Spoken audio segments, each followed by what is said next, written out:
아이성에서 실패를 딛고 이스라엘 민족은 다시 일어섰습니다. 아간의 범죄를 처리하고 이스라엘 민족은 아이성을 다시 재도전하여서 승리할 수 있었습니다. 이제 가나안 땅의 관문이 열린 셈입니다. 가나안 땅을 가로막고 있는 여리고성과 아이성까지 무너졌으니 그 승리의 여세를 몰아서 타죽지세로 가나안 땅을 점령해 나갈 수 있었습니다. 그런데 아이성을 점령한 이후에 계속해서 점령해 나가지 않고 여호수아와 백성들은 잠시 중요한 의식을 가집니다. 오늘 본문에 보니까 아이성을 점령한 이후에 세 가지 중요한 일을 합니다. 에발산에 제단을 쌓습니다. 그리고 율법을 기록하고 온 백성을 모아놓고 율법을 낭독합니다. 이것을 에발산 언약이라고 하죠.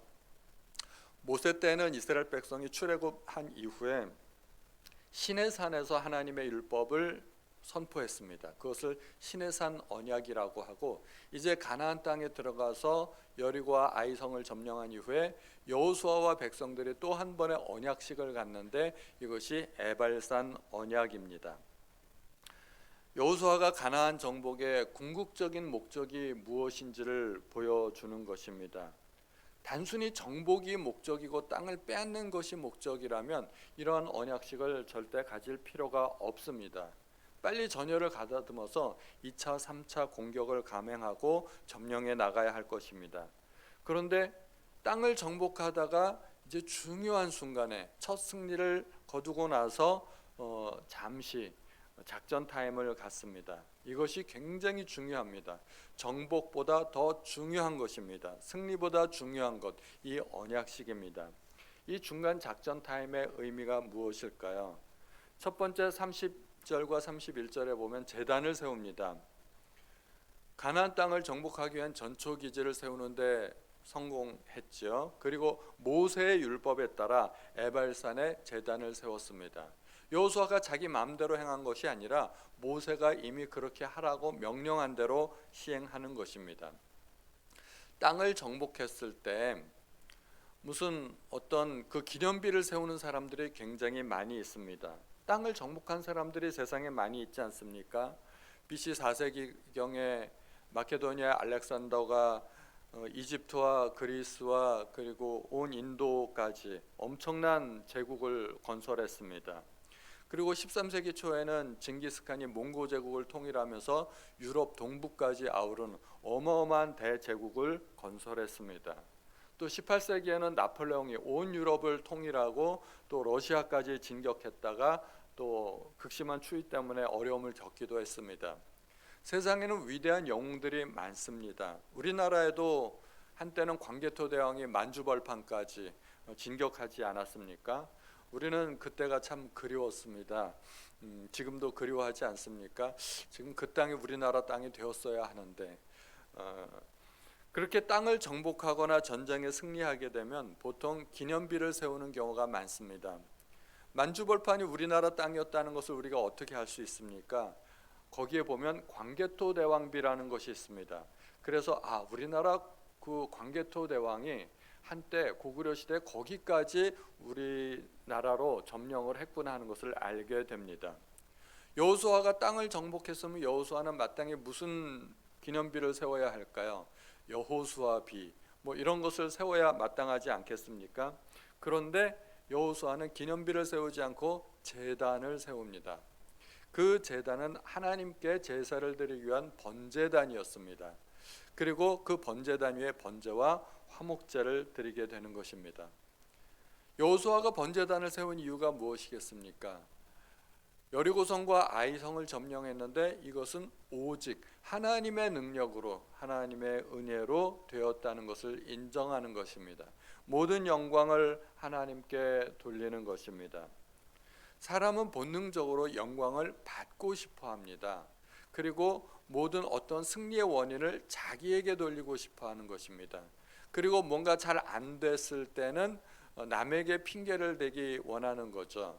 그래서 잘 되면 자기 탓, 안 되면 조상 탓, 뭐 그런 말도 하지 않습니까? 뭔가 조금만 잘 되면 목에 힘이 들어가고 어깨가 들썩거리고 내가 뭔가를 잘해서 이런 일이 이루어졌구나 이렇게 생각하기 쉽습니다. 그러나 우리 그리스도인들은 모든 영광을 오직 하나님께만 돌릴 수 있어야 됩니다. 그래서 우리가 복음성가를 부르면서도 나의 나 된 것은 다 하나님의 은혜라고 고백하고 또 모든 것을 하나님의 은혜라고 고백하지 않습니까? 여리고성과 아이성을 점령한 것은 하나님의 능력과 하나님의 은혜일 뿐입니다. 우리도 돌이켜보면 모든 것이 하나님의 은혜일 뿐입니다. 내가 이 자리에 와서 새벽 예배를 드릴 수 있는 것도, 하나님께서 나에게 행복한 가정을 주신 것도, 재물을 얻을 수 있는 능력을 주신 것도, 또 하나님의 자녀가 된 것도 모두가 하나님의 은혜일 뿐입니다. 우리는 내가 어떤 사람인지를 알려면 성공했을 때, 승리했을 때 나의 자세를 보면 됩니다. 나는 과연 나의 공로를 세우는 사람인지 하나님께 영광을 돌려드리는 사람인지를 보면은 내가 어떤 사람인지를 알 수 있다고 합니다. 어떤 사람은 자기 집이 가난하다고 주변 사람들에게 하소연했습니다. 자기 집에 있는 모든 사람들이 다 가난하다는 거예요. 오죽하면 자기 집에 있는 가정부도 가난하고 운전기사도 가난하고 정원사도 가난하고 요리사도 가난하고 자기 집에 있는 모든 사람이 다 가난하다는 거예요. 이 사람이 무슨 말을 하고 싶었던 것일까요? 정말 가난하다고 하소연하는 것 같지 않죠? 자랑하고 싶은 마음이 있었을 거예요. 겉으로는 가난하다고 얘기를 하지만 사실은 자기 집은 어마어마한 부자라고 얘기하고 싶었던 그런 마음이 있었던 것일 것입니다. 우리는 본능적으로 나를 내세우고 자랑하고 싶은 기질이 있습니다. 우리가 세상에서 성공하고 싶은 이유가 뭘까요? 왜 성공해야만 할까요? 왜 부자가 되어야 되고, 왜 높은 지위에 올라야 되고, 왜 우리 자녀들이 잘 돼야 되고, 복을 누리고 싶은 생각도 있겠지만 그렇게 되면 우리가 목에 좀 힘을 줄 수 있을 것 같은 생각이 들지 않습니까? 우리가 성공해야 되는 이유는 하나님께서 복을 주셨기 때문이 아니라 마음속 한구석에는 나도 뭔가를 좀 내세우며 살고 싶다는 그런 욕심이 있기 때문일 것입니다. 그래서 사실은 우리는 간증할 때도 굉장히 조심해야 됩니다. 간증 속에서 오직 하나님의 능력과 하나님의 영광을 드러내야 되는데 간증을 조금만 잘못하면 그 간증 속에서 내가 드러나기 쉽다는 것입니다. 내가 이러한 극심한 고난 가운데 있었는데 하나님께 열심히 기도하고 일천번제를 드리고 40일 금식 기도하고 했더니 그 고난을 극복하고 내가 드디어 승리할 수 있었다. 이런 이야기를 하면 잘못하면 자기가 고난을 극복한 그런 경험담이 될 수 있기 때문에 고난 극복기가 되지 않도록 우리는 하나님 앞에 조심해야 될 필요가 있습니다. 물론 그분이 신앙생활을 잘한 것은 틀림없습니다. 그러나 그 속에서 내가 열심히 했기 때문에 잘됐다 하고 이야기하면 간증이 조금 잘못된 방향으로 나갈 수 있는 것입니다. 저는 운동 경기를 보면서 그 운동선수들이 뭔가 업적을 이뤘을 때 그 자리에서 하나님 앞에 기도하는 모습을 보면 참 감동스럽습니다. 축구 선수가 정말 중요한 시합에서 골 하나를 넣고 그 자리에 앉아서 무릎 꿇고 기도하는 모습 얼마나 감동이 되는지 모릅니다. 역도 선수가 자기 기록을 갱신하고 나서 그 자리에 무릎 꿇고 앉아서 하나님 앞에 기도하는 모습, 또 심지어 예전에는 대학 입시 수능에서 그 최우수 성적을 받은 그런 한 아이가 인터뷰를 하는데 하나님께 영광입니다 이런 말을 하더라고요. 정말 감동이 되었습니다. 세상 사람들은 그런 거 되게 싫어하죠. 잘난 척한다고 기독교인 티낸다고 별로 좋아하진 않지만 우리 그리스도인들은 그러한 모습을 보면서 정말 우리 하나님 앞에 똑같이 영광 올려드리는 그러한 생각을 가질 수 있어야 될 것입니다. 여호수아는 참 잘했습니다. 승리 뒤에 우쭐하지 않고 이제 아이성까지 점령한 이후에 모세의 율법이 무엇인지를 기억하고 에발산에 제단을 세웠습니다. 하나님 앞에 영광을 올려드리는 제단입니다. 그리고 그 제단에서 번제와 화목제를 드리고 난 다음에 모세의 율법을 기록합니다. 이 율법을 기록한다는 것, 율법을 기록으로 남긴다는 것이죠. 하나님께서 주신 모세의 율법, 그것을 단순히 듣고 끝나는 것이 아니라 자자손손 남기기 위해서 기록하는 것입니다. 돌로 단을 쌓고 회반죽을 바르고 그 위에다가 기록하는 것입니다. 그 돌에다가 율법을 새기려면 많은 시간이 들었을 것입니다. 그렇게 수고스럽게 율법을 기록한 이유가 있을 것입니다. 왜냐하면 그 율법이 앞으로 이스라엘 민족이 가나안 땅에 세워야 할 그 나라의 근본 이념이고 통치 원리가 되기 때문입니다. 정복 전쟁도 중요하지만 전쟁이 다가 아닙니다. 전쟁에서 뺏은 나라의 그 땅에 나라를 세워야 되는데 그 나라가 과연 어떤 나라가 될 것인가, 이것이 굉장히 중요한 것입니다. 대한민국에도 헌법이 있지 않습니까? 그 헌법을 보면 이 대한민국이 어떤 나라인지를 알 수 있습니다. 우리나라 헌법 1조를 보면 대한민국은 민주공화국이라고 되어 있습니다. 그리고 대한민국의 주권은 국민에게 있고 모든 권력은 국민으로부터 나온다고 되어 있습니다. 그래서 국민들이 원하면 대통령도 세우기도 하고 끌어내릴 수도 있는 것입니다.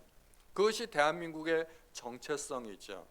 이스라엘 민족은 가나안 땅에 어떤 한 나라를 세울 것인데 그 나라가 어떠한 나라인지를 어떻게 알 수 있습니까? 법을 보면 알 수 있습니다. 그 법이 하나님께서 주신 법이고, 하나님께서 법을 주셨다는 것은 하나님의 통치 원리가 적용된다는 것입니다.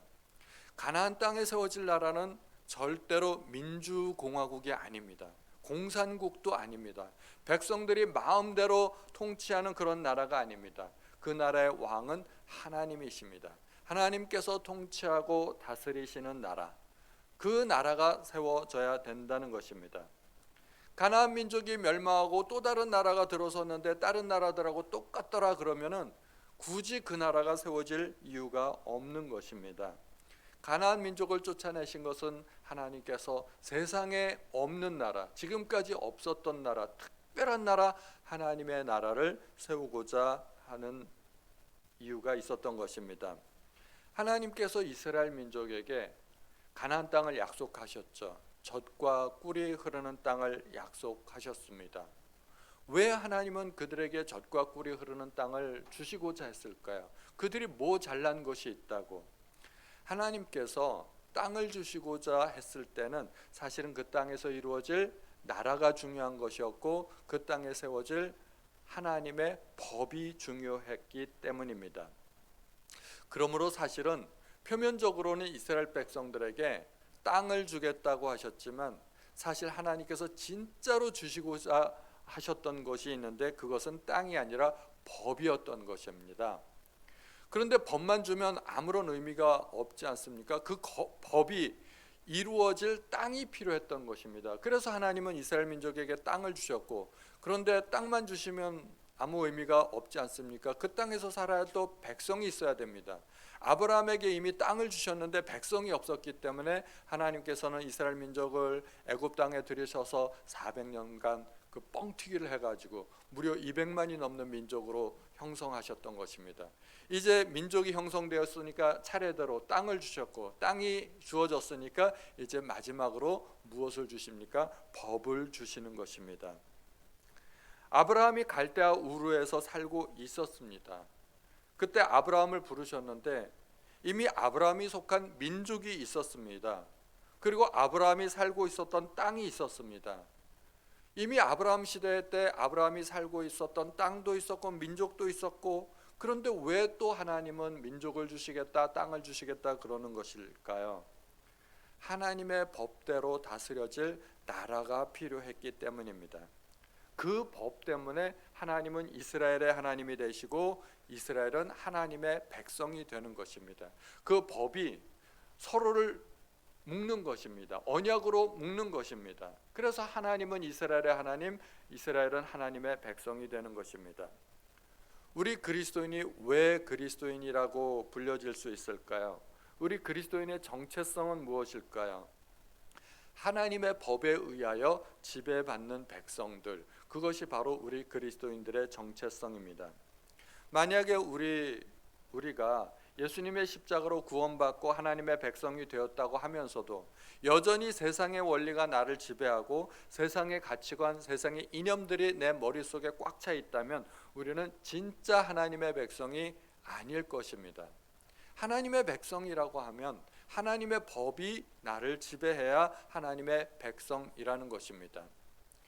예를 들어서 북한에서 어떤 사람이 남한으로 이렇게 탈북해서 넘어왔는데 대한민국 법의 지배를 받지 않고 그 사람이 여전히 주체 사상의 영향을 받고 있고 김일성을 찬미하고 뭐 그런다면 그 사람은 대한민국 백성이 아닌 겁니다. 간첩인 거죠. 대한민국에 와서 살아서 대한민국 백성이 되려면 대한민국 법의 지배를 받아야 됩니다. 그런데 남한에 와서 산다고 하면서도 대한민국 백성이라 한다 하면서도 여전히 그 마음속에 주체 사상이 지배하고 있다면 대한민국 백성이라고 볼 수가 없는 것입니다. 마찬가지로 우리도 하나님의 백성이라고 말을 한다면 하나님의 법이 나를 다스려야 된다는 것입니다. 우리는 세상에 살면서 세상의 가치관과 세상의 법과 세상의 이념들로 오염되어 있습니다. 그 오염된 우리의 머릿속을 주일 예배 때마다 계속해서 씻어 나가는 것입니다. 하나님의 말씀으로 교체해 나가는 것입니다. 내가 세상에서 배웠던 모든 가치관과 생각들은 다 틀렸고 거짓 것이라고 생각하시면 됩니다. 그래서 우리가 하나님의 말씀을 공부하고 배우고 주일 예배 때마다 그 말씀을 듣고 하는 것입니다. 우리의 뇌를 컴퓨터 용어로 포맷 시켜야 됩니다. 완전히 초기화 시켜버려야 됩니다. 그리고 하나님의 말씀으로 다시 깔아야 되는 것입니다. 그리고 30절에서 34절 말씀에 보면 이제 율법을 낭독하는 그 언약식이 나옵니다. 백성에게 율법의 말씀을 낭독하는데 이것이 여호수아가 자기가 한 말이 아니라 가나안 땅에 들어오기 전에 모세가 명령한 내용, 신명기 27장에 있는 내용입니다. 나중에 예배 끝나고 신명기 27장을 꼭 찾아보시기 바랍니다. 200만 명 정도 되는 백성들을 좌우로 나누어서 그리심산과 에발산에 세웁니다. 그러니까 한쪽 산에 100만 명씩 들어가 있는 겁니다. 그리심산 이쪽에 100만 명, 또 에발산 이쪽에 한 100만 명. 그 가운데 레위 사람들이 율법의 말씀을 낭독하면서 큰 소리로 외칠 때 백성들이 아멘 하고 화답하는 것입니다. 저는 머릿속으로 이 장관을 그려볼 때 얼마나 대단한 장관인지 상상이 안 됩니다. 제가 여의도에 몇 번 큰 집회에 가본 적이 있었는데 여의도에 꽉 차게 모이면 100만 명입니다. 그 100만 명의 사람들이 여의도에 모여서 한 번은 부흥 집회를 가진 적도 있고 이웅평 넘어왔을 때 그때 모인 적도 한 번 100만 명이 됐었고 그리고 또 언젠가 한 번 100만 명이 모인 적이 있었는데 제 기억으로 한 3번 정도 그런 일이 있었던 것 같습니다. 대단한 집회였습니다. 그런데 이스라엘 민족이 지금 그런 집회를 갖는 것입니다. 한쪽 산에 100만 명, 또 한쪽 산에 100만 명, 그리고 여호수아와 제사장들 레위 사람들이 율법의 말씀을 선포할 때마다 그 양쪽 산에서 메아리 치듯이 200만 명의 사람들이 아멘 하고 외칠 때 그 얼마나 대단한 광경이었겠습니까? 뭐라고 이야기합니까? 신명기 27장의 말씀을 제가 잠깐 읽어볼게요. 레위 사람은 큰 소리로 이스라엘 모든 사람에게 말하여 이르기를 장색의 손으로 조각하였거나 부어 만든 우상은 여호와께 가증하니 그것을 만들어 은밀히 세우는 자는 저주를 받을 것이라 할 것이요 모든 백성은 응답하여 말하되 아멘 할지니라. 그의 부모를 경홀히 여기는 자는 저주를 받을 것이라 할 것이요 모든 백성은 아멘 할지니라. 그 이웃의 경계표를 옮기는 자는 저주를 받으라 할 것이요 모든 백성은 아멘 할지니라. 객이나 고아나 과부의 송사를 억울하게 하는 자는 저주를 받으라 할 것이요 모든 백성은 아멘 할지니라. 이렇게 사실은 저주의 말씀이 굉장히 많은데 뭐뭐 하지 말라는 그런 말씀들이 굉장히 많습니다. 율법의 말씀을 선포하고 백성들이 아멘 함으로써 이제 언약식이 선포되는데 이것은 사실은 결혼식과 같은 것입니다. 하나님과 이스라엘 백성들의 이런 언약이 선포됨으로 말미암아 그들은 언약 관계로 맺어지게 되는 것이고 하나님과 백성 사이에 결혼식이 이루어지게 되는 것입니다. 신랑 신부가 결혼을 하게 되면 주례를 하면서 주례 선생님이 목사님이 신랑 신부에게 각각 묻지 않습니까? 신랑에게 먼저 묻습니다. 신랑 이몽룡 군은 신부 성춘향 양을 합법적으로 결혼한 아내로 맞이하여 아플 때나 건강할 때나 부유할 때나 가난할 때나 한결같이 아내를 사랑하고 위로하고 존중하고 두 사람이 살아있는 동안 그대의 아내에게만 충성할 것을 하나님과 여러 증인 앞에 맹세하십니까? 그러면 신랑이 큰 소리로 아멘 합니다. 기독교인 결혼식에서는 그렇게 하죠.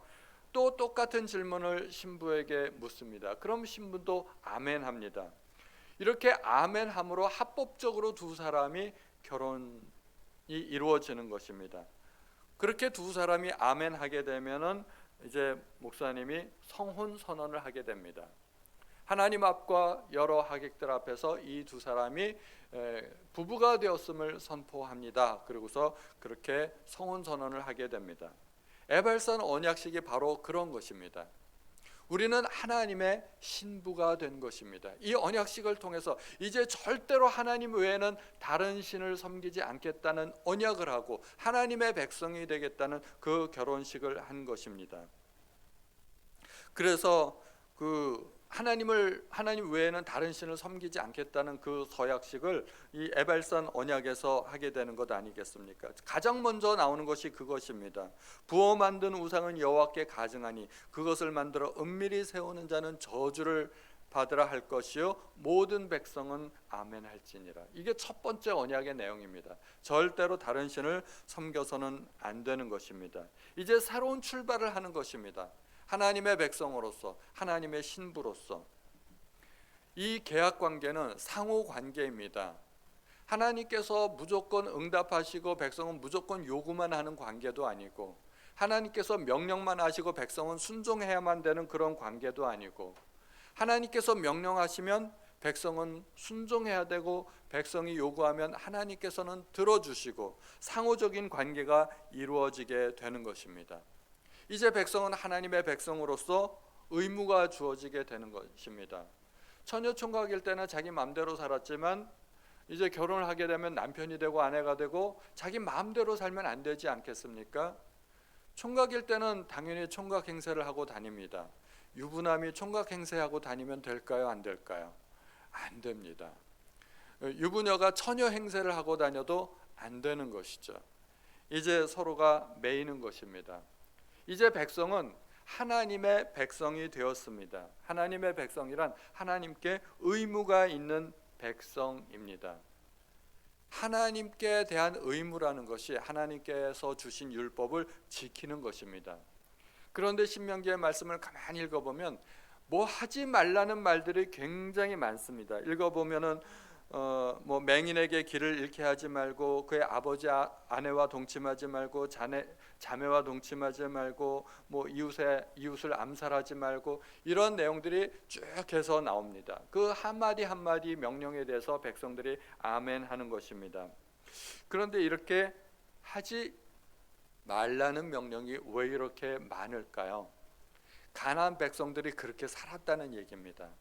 가나안 백성들이 그렇게 성적으로 윤리적으로 타락한 삶을 살았기 때문에 그 땅이 더러워졌고 그 땅이 부패했다는 것입니다.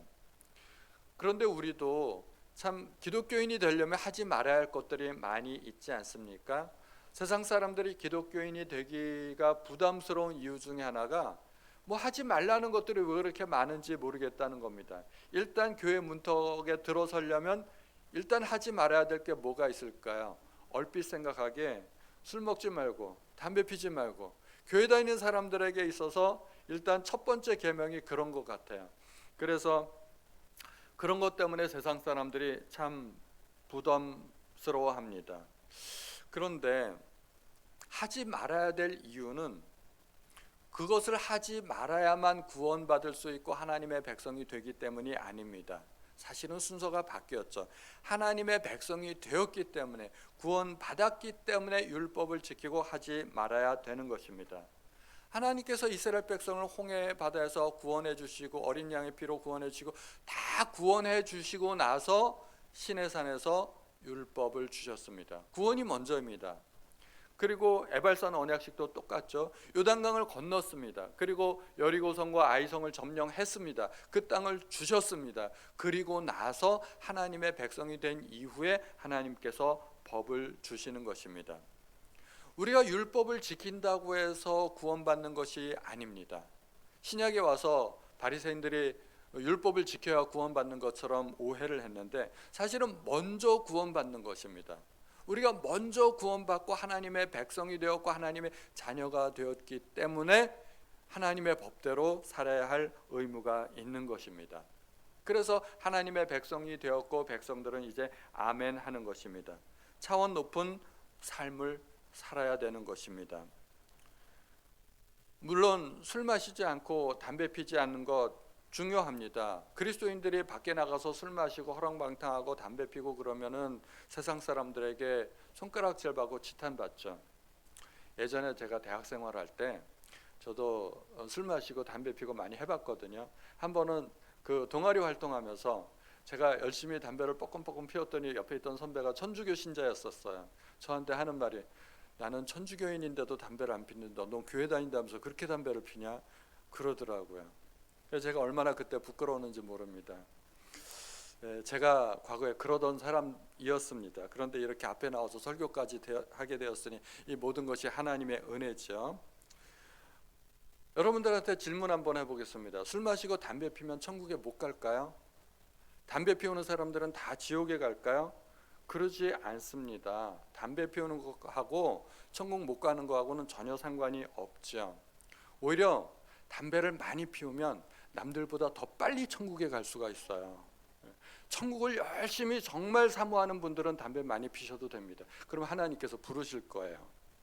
우리가 절제해야 되는 이유, 하나님의 말씀을 지켜야 되는 이유는 하나님의 백성이기 때문에 하나님의 백성답게 살기 위해서 지켜야 되는 것입니다. 우리는 그리스도인이고 하나님의 자녀이기 때문에 하나님의 자녀다운 삶을 살아야 되는 것입니다. 그래서 예수님께서는 산상수훈에서 굉장히 수준 높은 말씀을 전해 주셨습니다.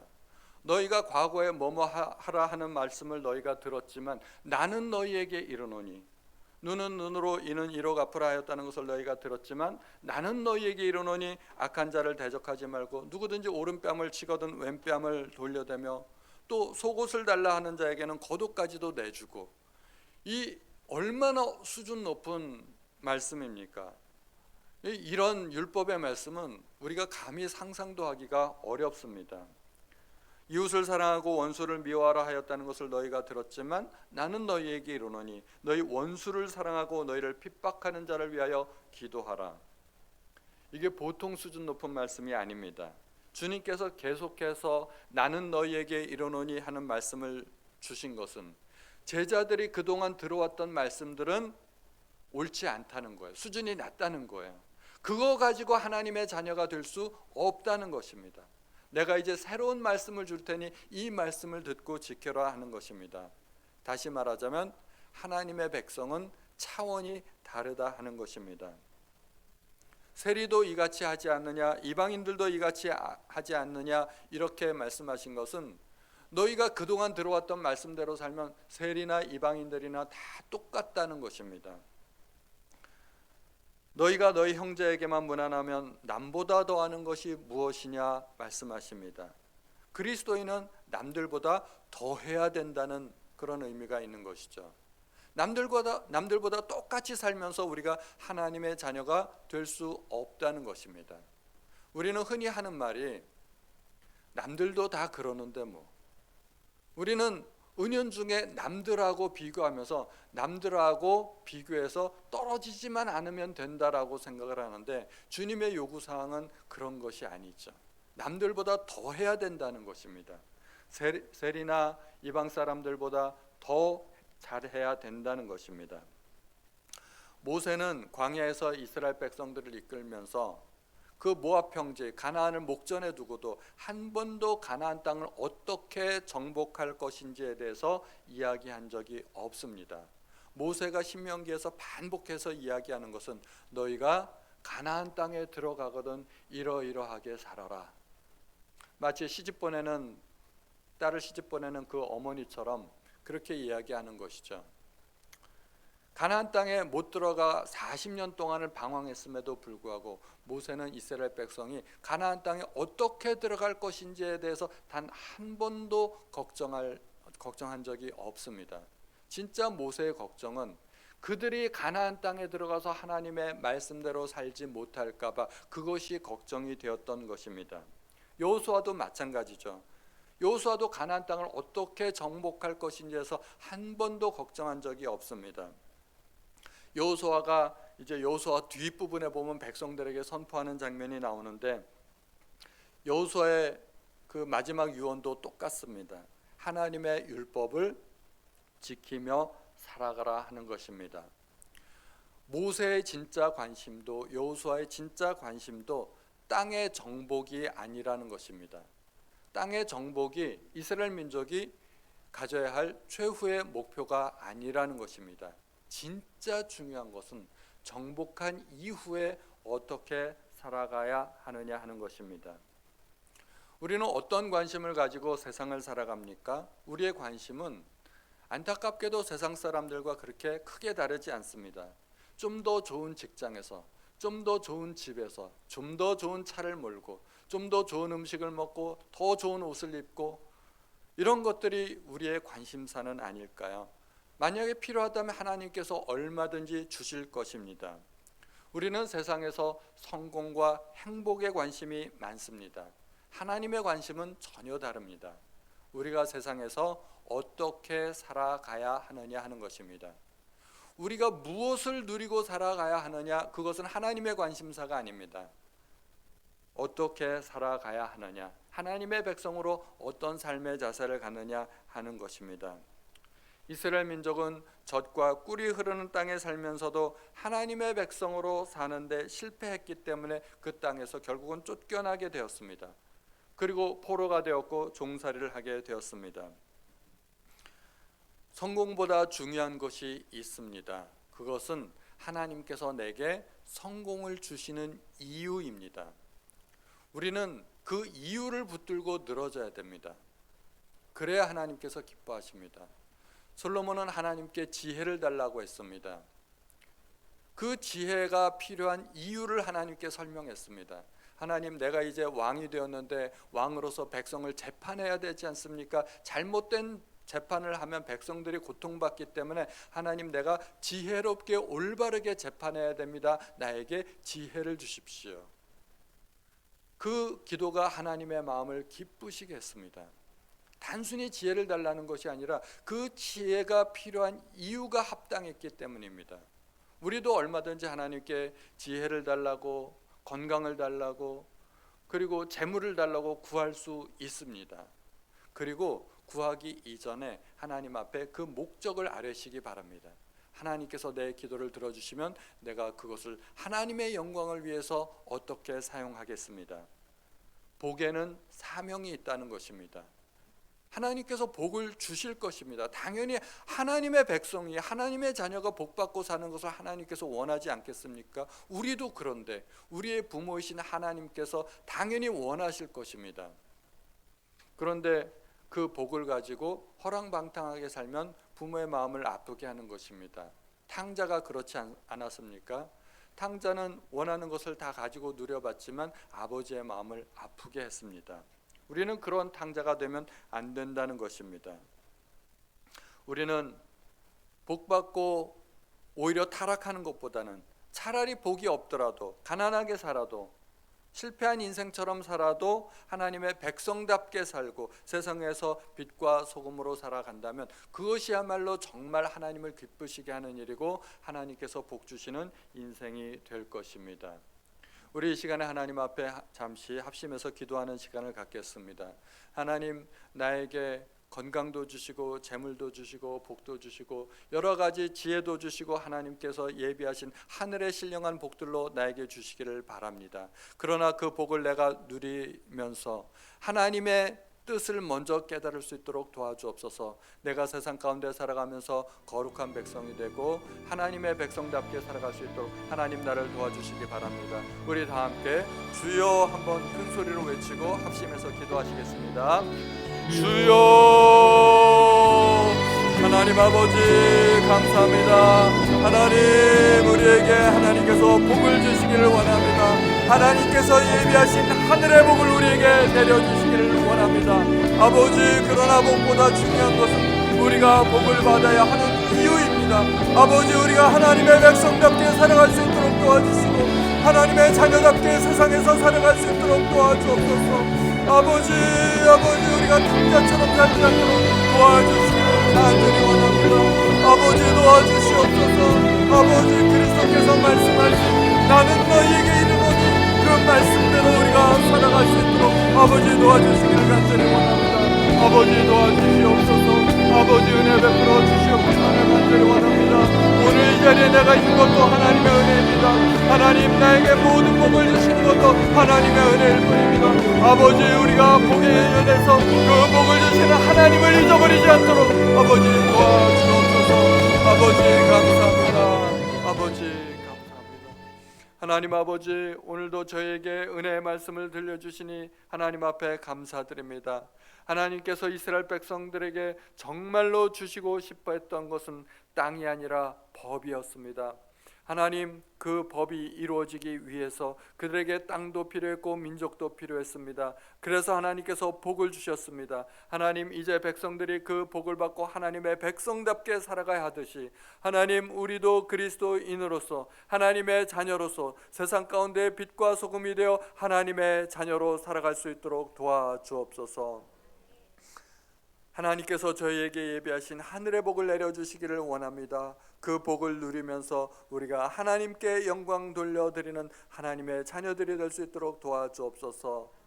지금은 우리 주 예수 그리스도의 은혜와 하나님 아버지의 크신 사랑과 성령님의 감화 감동 교통하심이 하나님의 백성답게 하나님의 자녀답게 세상을 살아가기로 결단하는 우리 모든 성도님들 머리 위에 가정 위에 자녀들 위에 지금부터 영원토록 함께 없시기를 예수님의 이름으로 축원드리옵나이다. 아멘.